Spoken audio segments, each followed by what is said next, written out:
Hello everyone, welcome to logic Pathshala channel. आज हम करेंगे पॉलिटी में पार्लियामेंट का पार्ट 1। जो क्वेश्चंस हम डिस्कस करने जा रहे हैं ये आपके एग्ज़ाम के लिए बहुत इंपॉर्टेंट है और इस लेक्चर का पीडीएफ आपको टेलीग्राम में मिल जाएगा, जिसका कि लिंक आपको डिस्क्रिप्शन में प्रोवाइड कर दिया जाएगा। तो let's begin the session. Question number 1 is the CAG of India act as chief accountant and auditor for the. तो कैग क्या है? आपका कंट्रोलर एंड ऑडिटर जनरल। तो ये आपका एक्ट करता है एज ए अकाउंटेंट एंड ये ऑडिट करता है किसकी रिपोर्ट? तो ये ऑडिट करता है आपकी यूनियन एंड स्टेट गवर्नमेंट्स की रिपोर्ट को। अगर हम कैग की बात करें तो कैग आपका आता है आर्टिकल 148। ये अक्सर पूछा जाता है पेपर में। कैग को हम क्या कहते हैं? Guardian of public purse. तो इसे हमें गार्डियन ऑफ पब्लिक पर्स क्यों कहते हैं?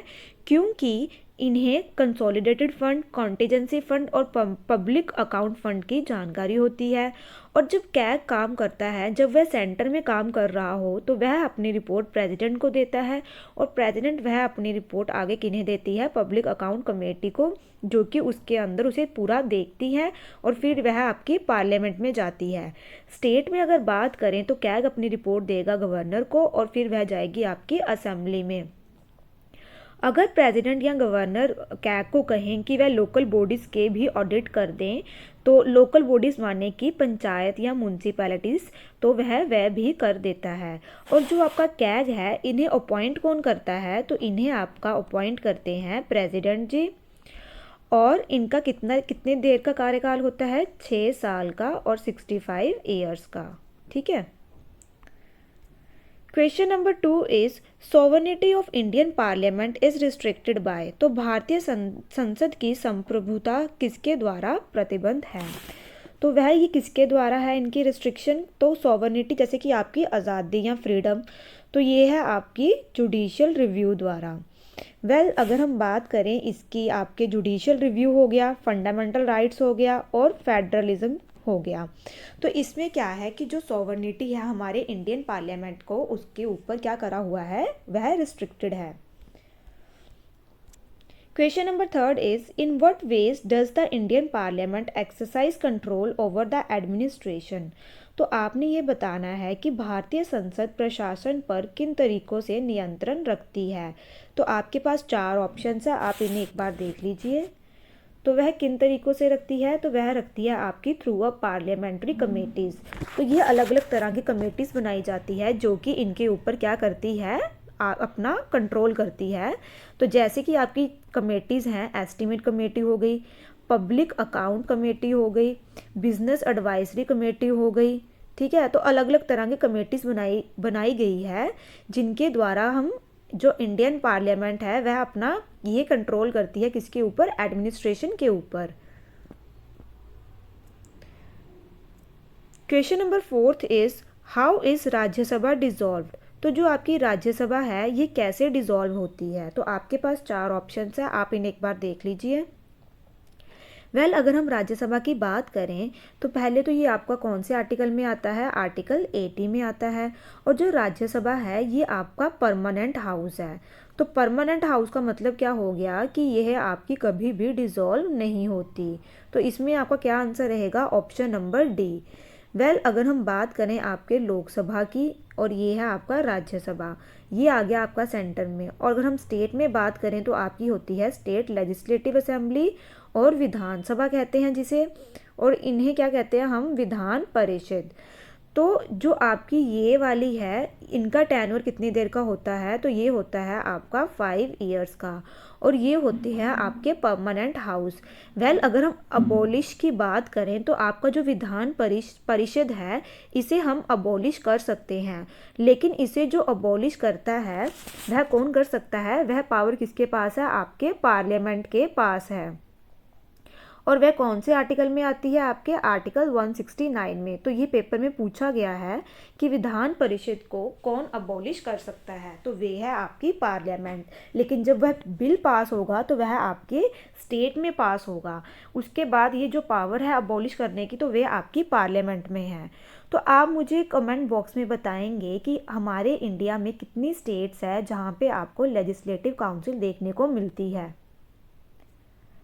Question number 5th is, in the Lok Sabha, unless there is a quorum, the speaker should not conduct the proceeding to ensure. तो अगर तो आपके लोकसभा में कोरम है तो फिर तो आपका जो बिजनेस है वह आगे चलेगा, जो भी आपका काम होगा वह आगे चलेगा। लेकिन अगर कोरम नहीं होगा तो फिर क्या होगा, वह आपका जो प्रोसीडिंग्स है वह आगे कंडक्ट नहीं होगी। तो इसे इंश्योर कौन करता है, तो इसे कौन देखता है? आपके पास 4 ऑप्शंस हैं, आप इन्हें एक बार देख लीजिए। तो इसका आंसर रहेगा option number B, that is the parliament secretariat keeps a watch on the attendance in the house and inform the speaker. Quorum का मतलब क्या होता है? फॉर एग्जांपल हम एग्जांपल लेते हैं कि जैसे 550 मेंबर्स हैं हमारे लोकसभा में, तो इसका 1/10 प्रेजेंट होना चाहिए, दैट इज़ 55 लोग प्रेजेंट होने चाहिए, तभी आगे क्या चलेगा, आपकी प्रोसीडिंग्स चलेंगी, नहीं तो आपकी प्रोसीडिंग्स नहीं चलेंगी। और जो आपके स्पीकर होते हैं इनका क्या काम होता है? इनका काम होता है डेकोरम बनाए रखना। डेकोरम का मतलब कि हाउस के अंदर इन्होंने रूल्स और सबको मतलब कि नियम में रखना होता है, डिसिप्लिन में रखना होता है। Question number 6 is, the first female speaker of Lok Sabha is. तो आपकी पहली फीमेल स्पीकर कौन रही है लोकसभा की? तो ये है आपकी option number D, that is Meera Kumar. तो ये आपकी अपॉइंट हुई थी first women speaker of Lok Sabha. कब?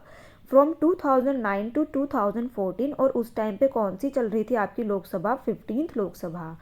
अगर हम बात करें अब विजय लक्ष्मी पंडित की, ये मैंने आपको पहले भी बताया था कि यह आपकी यूनाइटेड नेशन जनरल असेंबली की क्या रह चुकी हैं? आपकी प्रेसिडेंट रह चुकी हैं। और ये किनकी सिस्टर थी? ये आपके जवाहरलाल नेहरू जी की सिस्टर थी।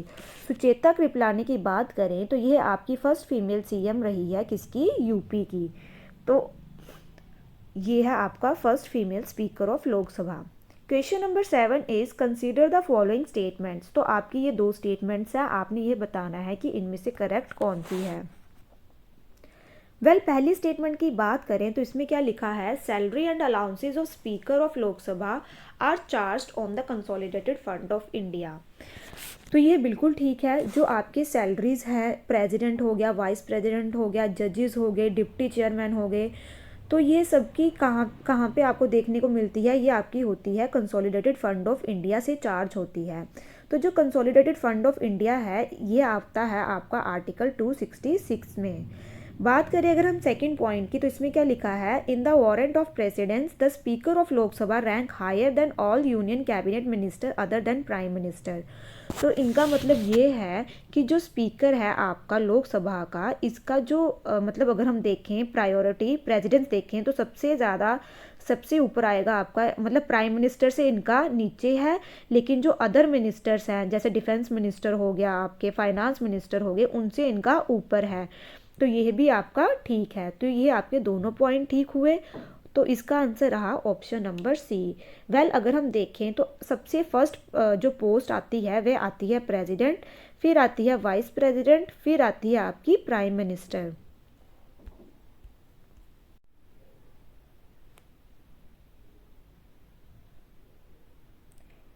Question number 8 is, who was the first speaker to discard to official wig and prescribed over the house wearing the Gandhi cap?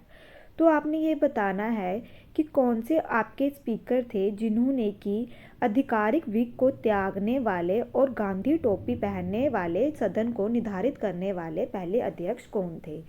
तो ये आपके कौन थे? तो ये थे आपके फर्स्ट स्पीकर कौन थे? जीवी मवलंकर। आप मुझे कमेंट बॉक्स में बताएंगे कि फर्स्ट डिप्टी स्पीकर कौन रहे हैं आपके लोकसभा के। Question number 9 is, which of the following are financial committee of parliament in India. तो आपने ये बताना है कि इनमें से कौन सा भारत में संसद की वित्तीय समिति है। तो आपके पास ये 3 ऑप्शंस है, आप इन्हें एक बार देख लीजिए। तो अगर हम बात करें पब्लिक अकाउंट कमेटी की, तो इसमें आपको देखने को मिलेंगे टोटल 22 मेंबर्स, जो कि आपके 15 मिलेंगे लोकसभा से और 7 आएंगे आपके राज्यसभा से। बात करें अगर हम एस्टीमेट की, इसमें होते हैं आपके टोटल 30 मेंबर्स और they all from Lok Sabha. Committee on public undertaking की बात करें तो इसमें भी आपके हैं 22 मेंबर्स, 15 होते हैं आपके लोकसभा से एंड 7 होते हैं आपके राज्यसभा के। और ये जो आपकी रिपोर्ट है इसकी ये आपकी कैग रिपोर्ट इनकी पढ़ता है। और जो आपके पास ये पब्लिक अकाउंट कमेटी है, जब कैग अपनी रिपोर्ट देता है किन्हें, प्रेसिडेंट को, तो प्रेसिडेंट जो अपनी ये रिपोर्ट को आगे पब्लिक अकाउंट कमेटी को देती है, जो कि उस रिपोर्ट को देखती है। अगर हम बात करें, अगर पेपर में पूछा जाए कि कौन सी ऐसी कमेटी है जिसके सारे मेंबर्स लोकसभा से हैं, तो वे है आपकी एस्टीमेट कमेटी। या फिर पेपर में पूछा जाए कि कौन सी ऐसी कमेटी है जिसमें आपको सबसे ज़्यादा मेंबर्स देखने को मिलते हैं, तो वे भी आपकी रहेगी एस्टीमेट कमेटी। तो इसका आंसर क्या रहेगा? इसका रहेगा 1, 2, 3, क्योंकि ये तीनों की तीनों आपकी फाइनेंशियल कमेटीज़ हैं। और जो आपकी एस्टीमेट कमेटी है एंड पब्लिक अकाउंट कमेटी है, इन्हें हम सिस्टर कमेटीज़ भी कहते हैं। Question number 10 is which one of the following office is held during the pleasure of president of India. तो इनमें से आपने ये बताना है कौन सा कार्यकाल भारत के राष्ट्रपति के प्रसाद प्रयणत आयोजित किया जाता है। तो मतलब कि आपको ये बताना है कि प्लेजर ऑफ प्रेसिडेंट, कि प्रेसिडेंट जब चाहे उन्हें रख सकते हैं और जब चाहे उन्हें निकाल सकते हैं।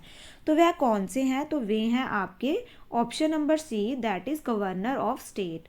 तो गवर्नर ऑफ स्टेट हैं। ये जो आपका इनका रिमूवल प्रोसेस, ये आपका मेंशन नहीं किया गया। अगर हम बात करें वाइस प्रेसिडेंट की, तो ये आपके इलेक्शन से आते हैं, मतलब इलेक्ट होकर आते हैं। चीफ जस्टिस ऑफ इंडिया की बात करें तो इन्हें अपॉइंट कौन करता है? आपका प्रेसिडेंट। और जो आपके ये चेयरमैन ऑफ यूपीएससी हैं, इन्हें भी कौन अपॉइंट करते हैं? आपके प्रेसिडेंट। तो ये पूछा गया प्लेजर ऑफ प्रेसिडेंट में कौन रहता है, मतलब प्रेसिडेंट चाहे तो उन्हें वह निकाल भी सकते हैं, तो वे है आपके governor of state. Question number 11 is controller and auditor general of India is appointed by. तो ये तो मैंने आपको फर्स्ट क्वेश्चन में भी बताया था। कैग आते हैं आपके आर्टिकल 148 में। इंडिपेंडेंट बॉडी है, इनका कार्यकाल होता है 6 साल और 65 ईयर्स। और जो आपके ये क्या करते हैं? गवर्नमेंट के अकाउंट्स को ऑडिट करते हैं। और इन्हें कौन करेगा? और जो वो ऑडिटिंग रिपोर्ट होती है वह किसे देते हैं? प्रेसिडेंट को। और प्रेसिडेंट वह रिपोर्ट आगे किन्हें देता है? पब्लिक अकाउंट कमेटी को। और इन्हें कौन अपॉइंट करेगा? आपके प्रेसिडेंट इन्हें अपॉइंट करते हैं। आप मुझे कमेंट बॉक्स में बताएंगे कि एट प्रेजेंट अभी हमारे कंट्रोलर एंड ऑडिटर जनरल कौन है। Question number 12 is all the executive powers in Indian constitution are vested with. तो वह किसके पास होती हैं आपकी ये शक्तियाँ? तो ये हैं आपकी प्रेसिडेंट के पास, जो आपके executive head of the state है। आप मुझे कमेंट बॉक्स में ये बताएंगे कि जो आपके प्रेसिडेंट हैं ये कौन से आर्टिकल में आते हैं। Question number 13 is the impeachment process of president of India is adopted from. तो जो आपके प्रेसिडेंट का हम रिमूवल करते हैं, ये हमने कौन सी कंट्री से अडॉप्ट किया है ये प्रोसेस? तो ये किया है हमने आपका यूएसए से। और हमने क्या क्या अडॉप्ट किया है आपका? तो यहाँ से हमने करा है आपका जुडिशियल रिव्यू अडॉप्ट किया है। और क्या क्या अडॉप्ट किया है आप मुझे कमेंट बॉक्स में बताएंगे। यूके से हमने क्या अडॉप्ट किया है? Rule of law, single citizenship, writ का कंसेप्ट हमने यहाँ से लिया है। बाई कैमरल लेजिस्लेचर हमने यहाँ से लिया है। यूएसएसआर से हमने फंडामेंटल ड्यूटीज़ ली हैं। फ्रांस से हमने क्या लिया है? लिबर्टी, इक्वालिटी, फ्रेटर्निटी वर्ड्स लिए हैं। जो इम्पीचमेंट होती है प्रेसिडेंट की, ये कौन से आर्टिकल में होती है? मैंने आपको बताया था, इसे कैसे याद रखना है। ये है आपका 60 और ये है 1, 0 से हम रखेंगे। 60 में होती है आपके प्रेसिडेंट की ओथ, और ये जो 1 है इसे हम याद रखेंगे इम्पीचमेंट। तो आर्टिकल 61 में होती है प्रेसिडेंट की impeachment. Question number 14 is in pocket veto the president of India can keep a bill for how much duration। तो पॉकेट वीटो में जो भारत के राष्ट्रपति हैं वह एक बिल को कितनी देर तक रख सकते हैं। तो आपके पास 4 ऑप्शंस हैं, आप इन्हें एक बार देख लीजिए। तो ये आपका रहेगा इनडेफिनेट पीरियड के तक वह रख सकते हैं। जो आपका ये बिल होता है ये एक प्रपोजल होता है, ठीक है। तो ये जाएगा जब ये लोकसभा और राज्यसभा से पास हो जाता है, फिर ये जाता है आपके प्रेसिडेंट के पास। तो प्रेसिडेंट उसके ऊपर आंसर करते हैं यस या नो का। तो ये आप प्रेसिडेंट के ऊपर है, अगर तो वह उसको पॉकेट वीटो में रखते हैं तो वह उसके ऊपर आंसर जब मतलब जितनी मर्जी देर तक वह अपने उस बिल को अपने पास रख सकते हैं। Question number 15 is how many maximum terms a person can serve as a prime minister. तो जो आपके जो एक व्यक्ति है वह प्रधानमंत्री के रूप में अधिकतम कितनी बार सेवा कर सकता है। तो हमारे इंडिया में इनकी कोई लिमिट नहीं है, तो ये रहेगा आपका इसका आंसर ऑप्शन नंबर डी। और जो हमारे लॉन्गेस्ट आपके अभी तक रहे हैं सर्विंग प्राइम मिनिस्टर, तो वे कौन है आपके Jawaharlal Nehru ji. Question number 16 is शक्ति स्थल इज रिलेटेड टू whom। तो जो आपका शक्ति स्थल है ये किन के साथ संबंधित है। तो ये है आपका श्रीमती इंदिरा गांधी जी के साथ, जो आपकी ये फर्स्ट फीमेल प्राइम मिनिस्टर भी रही हैं। राजीव गांधी के साथ करें तो इनकी कौन सी है, इनकी है आपकी वीर भूमि। ये पेपर में पूछा जाता है कि ये कौन कौन से किस किस के साथ रिलेटेड है। महात्मा गांधी जी का कौन सा है आपका राजघाट, और जवाहरलाल नेहरू जी का क्या है आपका शांतिवन। इसे हम कैसे याद रखेंगे, इसे हम याद रखेंगे इंदिरा गांधी जी जो एक लेडी है उनमें बहुत शक्ति होती है, तो इनका था शक्ति स्थल। राजीव गांधी को कैसे याद रखेंगे, राजीव से याद करेंगे तो ये बहुत ज़्यादा वीर थे। ठीक है। महात्मा गांधी जी ने हमारे देश को आज़ाद करवाया है, तो महात्मा गांधी जी को हम याद करेंगे, इन्होंने हमारे देश पे क्या राज किया है, तभी हमारा देश आज़ाद हो पाया है। जवाहरलाल नेहरू जी को हम ऐसे याद रखेंगे कि ये बहुत शांत स्वभाव के थे, तो इनका है आपका Shantivan. Question number 17 is who was the defence minister of India during the Indo China war of 1962। तो जब 1962 भारत चीन युद्ध के दौरान भारत के रक्षा मंत्री कौन थे। आपके पास 4 ऑप्शन है, आप इन्हें एक बार देख लीजिए। सो इसका करेक्ट आंसर रहेगा option number C, that is VK Krishna Menon. So अगर हम बात करें इस टाइम पे जो प्रेसिडेंट कौन था, तो वे थे आपकी सर्वपल्ली राधाकृष्णन जी। तो इनके नाम पे ही, इनकी बर्थ एनिवर्सरी पे ही क्या सेलिब्रेट होता है, नेशनल टीचर्स डे। और जो आपकी अभी तक ये जो 1962 में हमारी क्या लगी थी फर्स्ट टाइम नेशनल एमरजेंसी। और जो नेशनल एमरजेंसी आती है ये आपके कौन से आर्टिकल में आती है, आर्टिकल 352 में। और ये किस कारण लगी थी इस टाइम पे, एक्सटर्नल एग्रेशन के कारण, क्योंकि उस टाइम पे एक्सटर्नल एग्रेशन किसका आ रहा था, चाइना का। इसके बाद जो हमारी एमरजेंसी लगी है वह लगी है आपकी 1971 में नेशनल एमरजेंसी, और ये कौन से ग्राउंड्स पे लगी है, वॉर के। फिर उसके बाद लगी है आपकी नेशनल एमरजेंसी 1975 में इंदिरा गांधी जी के टाइम पे ड्यू टू इंटरनल डिस्टर्बेंस। तो हमारी अब तक कितनी बार नेशनल इमरजेंसी लग चुकी है, 3 बार। कब कब लगी है, 1962 में, 1971 में एंड 1975 में। अगर हम बात करें आपके, जब 1962 में मैंने बताया आपको कि जो डिफेंस मिनिस्टर थे वे थे कृष्णा मेनन, जो प्रेसिडेंट थे वे थे आपके सर्वपल्ली राधाकृष्णन जी, प्राइम मिनिस्टर कौन थे उस टाइम पे आपके जवाहरलाल नेहरू जी। ठीक है। और अगर पूछेंगे चीफ ऑफ आर्मी स्टाफ कौन थे उस टाइम पे, तो वे थे आपके जनरल प्रेमनाथ थापर। ठीक है, तो ये आप याद रखना। ठीक है। Question number 18 is the first law minister of independent India was. तो स्वतंत्र भारत के प्रथम कानून मंत्री कौन थे। तो वे कौन थे, जो आपके ड्राफ्टिंग कमेटी के चेयरमैन भी थे, तो वे थे आपके BR अम्बेडकर जी, जो कि रियल आर्किटेक्ट ऑफ कॉन्स्टिट्यूशन भी हैं इनके। ठीक है। Question number 19 is under the administration of which of the following is the department of atomic energy. तो परमाणु ऊर्जा विभाग निम्नलिखित में से किसके प्रशासन के अधीन है। तो सबसे पहले हम देखेंगे कि जो आपका डिपार्टमेंट ऑफ एटॉमिक एनर्जी है इसका हेडक्वार्टर आपका कहाँ पे है, तो वे है आपका मुंबई में। और ये कब बना था आपका 1954 में। तो और ये किसके अंदर आता है, किसकी एडमिनिस्ट्रेशन के अंदर आता है, तो ये आता है आपका प्राइम मिनिस्टर के अंडर। और प्राइम मिनिस्टर आपके नीति आयोग के चेयरमैन भी हैं, और ये है आपके रियल एग्जीक्यूटिव भी कहलाते हैं। आप मुझे नीति की फुल फॉर्म बताएंगे कमेंट बॉक्स में। Question number 20 is the attorney general of India is appointed by. तो ये अटॉर्नी जनरल को कौन अपॉइंट करता है। तो आपके पास 4 ऑप्शंस हैं, आप इन्हें एक बार देख लीजिए। तो इन्हें अपॉइंट करते हैं हमारे प्रेसिडेंट। तो ये पेपर में पूछा जाता है कि फर्स्ट लॉ ऑफिसर किन्हें कहा जाता है, तो वे हैं आपके अटॉर्नी जनरल। ठीक है। जो आपकी रनिंग गवर्नमेंट होती है उनके मतलब उनको यह बचाता है सिविल केसेस में, लीगल मैटर्स पर यह एडवाइस करते हैं। और जो इनकी क्वालिफ़िकेशन होती है अटॉर्नी जनरल बनने की, वह किसकी जैसे होती है, जैसे सुप्रीम कोर्ट की जज की होती है। आप मुझे कमेंट बॉक्स में बताएंगे कि अटॉर्नी जनरल कौन से आर्टिकल में आता है। Question number 21 is which non-members can participate in the business of either house of the parliament। तो आपने ये बताना है कौन से गैर संसदीय जो मतलब इसके आपके मेंबर नहीं हैं लेकिन फिर भी वह पार्टिसिपेट करते हैं किसी भी हाउस में, तो वह कौन है। तो वे हैं आपके अटॉर्नी जनरल। और ये जो अटॉर्नी जनरल हैं इन्हें नॉमिनेट प्राइम मिनिस्टर द्वारा किया जाता है और अपॉइंट कौन करते हैं, इन्हें प्रेसिडेंट। और ये आपके पार्लियामेंट के मेंबर नहीं होते। और इनका कितनी देर का कार्यकाल होता है, 5 ईयर्स और 65 ईयर्स तक का, और या फिर जब तक हम कह सकते हैं कि रनिंग गवर्नमेंट चल रही है। Question number 22 is who is the supreme commander in chief of defence forces of the country. तो कौन है आपके देश के रक्षा बलों के प्रमुख सर्वोच्च कमांडर कौन है।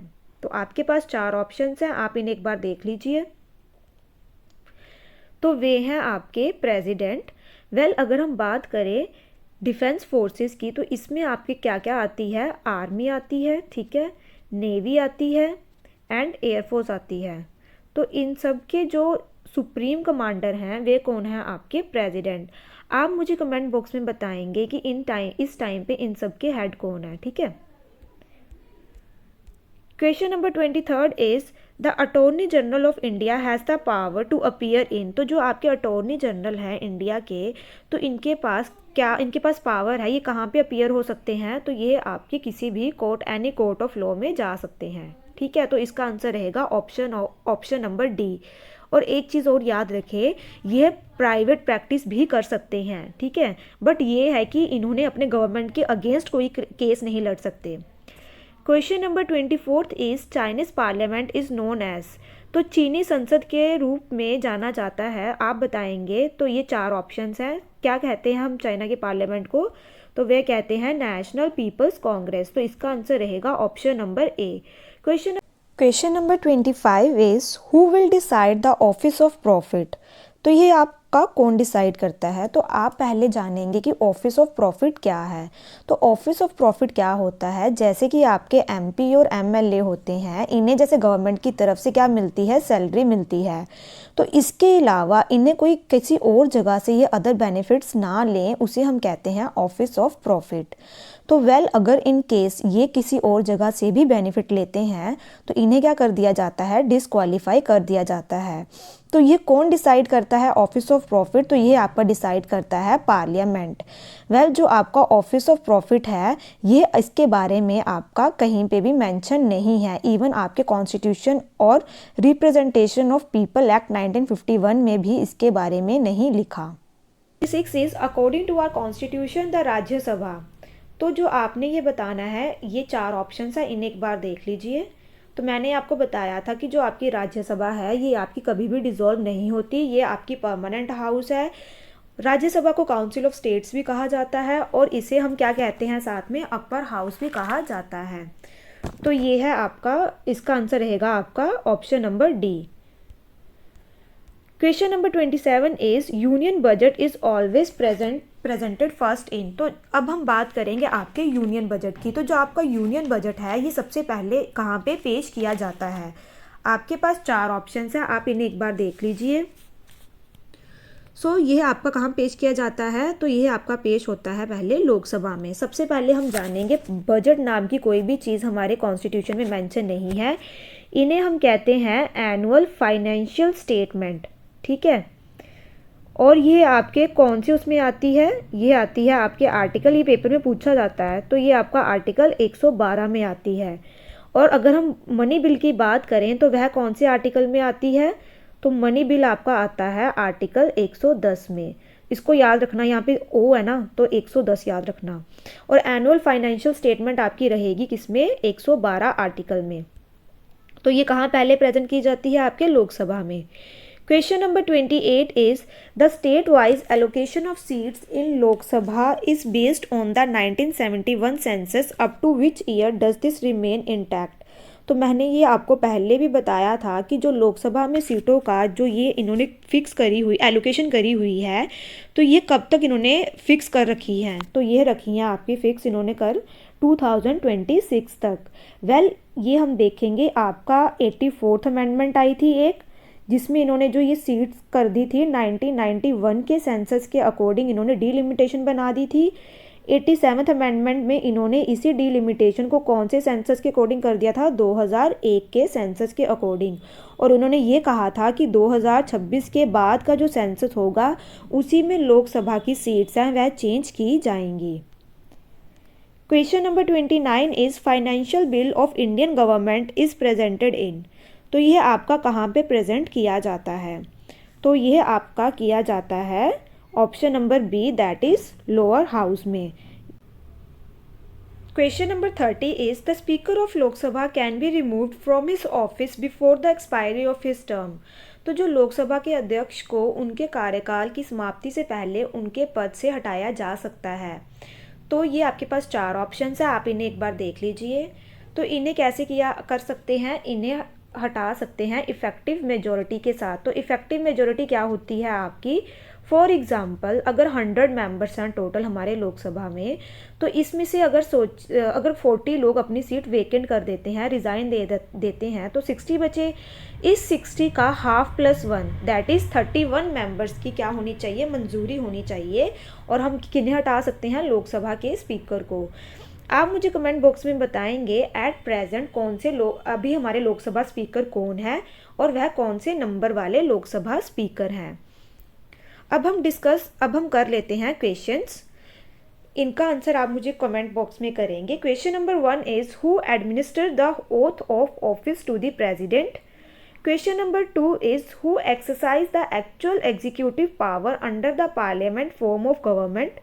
Question number 3 is who is the executive head of states in India. तो इन तीनों का आप मुझे आंसर कमेंट बॉक्स में ज़रूर करें। Thank you so much for watching this session.